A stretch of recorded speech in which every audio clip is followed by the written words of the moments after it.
Doctor Mohammad Yunus তখন চট্টগ্রাম বিশ্ববিদ্যালয়ের শিক্ষক। 1976 সাল।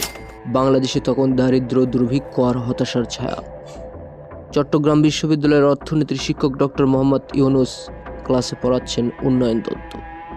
কিন্তু তার মনে প্রশ্ন, এই বইপত্র দিয়ে কি সত্যি গরিব মানুষকে সাহায্য করা যায়? একদিন তিনি সিদ্ধান্ত নিলেন, নিজের গ্রামের মানুষের কাছে যাবেন, দেখবেন তাদের বাস্তব জীবন। তিনি গেলেন জোবরা নামক একটি ছোট্ট গ্রামে।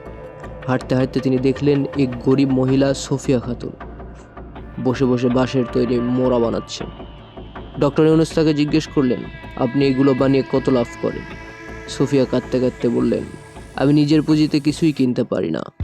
মহাজনের কাছ থেকে 5 টাকার কাঁচামাল নেই, তারপর তাকে 5 টাকায় বিক্রি করি, দিন শেষে লাভ শূন্য। ডক্টর ইউনূস বিস্মিত হয়ে বললেন, মাত্র 5 টাকা না থাকায় এই মহিলা সারা জীবন গরিব। তিনি পরের কয়েকদিন গ্রামের আরও কিছু দরিদ্র নারীকে খুঁজে বের করলেন, যাদের অবস্থা একই রকম। তারা সবাই সামান্য টাকা পেলে ব্যবসা করে চলতে পারেন, কিন্তু ব্যাংক তাদের ঋণ দেয় না, কারণ তারা গরিব, জামিন দিতে পারে না। তখনই এক বিপ্লবী চিন্তা।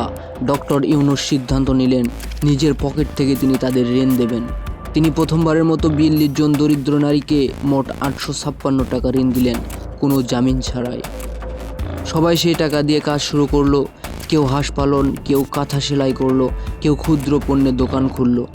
আশ্চর্যজনকভাবে তারা সবাই সময় মতো টাকা ফেরত দিল।